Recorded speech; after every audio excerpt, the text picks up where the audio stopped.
গতকাল আমার চেম্বারে একজন ভদ্রলোক তার বাচ্চা নিয়ে এসেছিলেন দাঁতের ট্রিটমেন্ট করাতে। তার দাঁত দেখার পর আমি ফার্স্ট যে কোশ্চেনটা করেছিলাম সেটা হলো বেবিটার বয়স কত। তখন তার বাবা কনফিডেন্টলি বললেন 4 বছর। তখন আমি তাকে এক্সামিন করে বললাম যে না, তার বাচ্চার বয়স তো 4 বছর হবে না, একটু বেশি হবে। তখন সে বলল যে না, কনফিডেন্টলি বলল যে না, তার বাচ্চার 4 বছর। সচরাচর সামনের, নিচের এবং উপরের পাটির পার্মানেন্ট ইনসিজারগুলো 6 থেকে 8 বছরের মধ্যেই উঠে।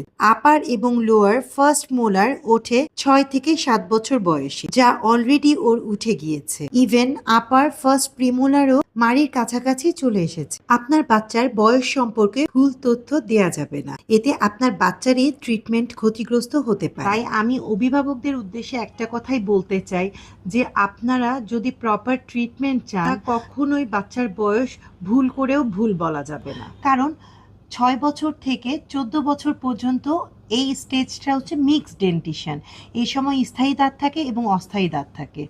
তাই এই সময় পারফেক্ট এজ জানাটা খুব জরুরি।